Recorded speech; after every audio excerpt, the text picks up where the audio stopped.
ធ្វើគឺដឹងតែថាអាជីវកម្មរបស់យើងមួយនេះនឹងជោគជ័យចាបងចាសង្ឃឹមហ្មងពេលរៀនចប់គឺសង្ឃឹម100%ហ្មងចាអញ្ចឹងតើនៅពេលដែលបងរៀនតើបងមានជួប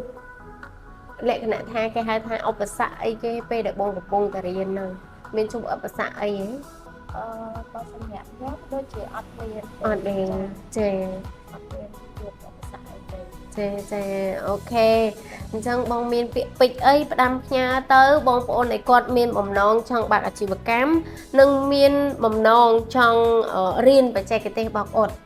បងមានអីជួបផ្ដាំផ្ញើទៅកាន់គាត់ទៅចង់ផ្ដាំផ្ញើទៅដល់ចង់និយាយថាបើទូទៅហ្មងថាសម្រាប់តែថាគាត់ចង់បើកអាជីវកម្មពាក់ព័ន្ធទៅលើការបោកអ៊ុតគាត់អាចចូលមកសិក្សានៅក្រុមហ៊ុនយក្សានេះល្អហើយ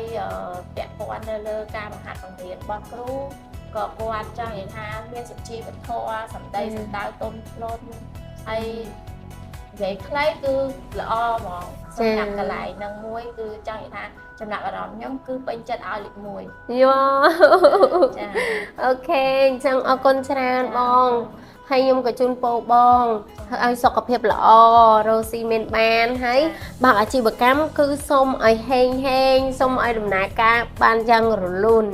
ចាហើយជាចុងក្រោយក្រុមហ៊ុនក៏មានជាចាវិញ្ញាបនបត្របញ្ជាក់ការសិក្សាជូនបងដែរថាបងបានបញ្ចប់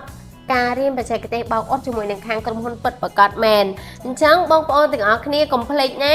ចង់រៀនបច្ចេកទេសបោកអ៊ុតគឺអាចធ្វើការចុះឈ្មោះឥឡូវបានក្នុងតម្លៃពិសេសដែលមិនធ្លាប់មានអញ្ចឹងបងប្អូននឹងទទួលបានវិញ្ញាបនបត្រដូចបងហើយទទួលបានការប្រឹក្សាយោបល់រហូតតែម្ដងពីខាងយក្សាអរគុណជម្រាបលាបាយបាយ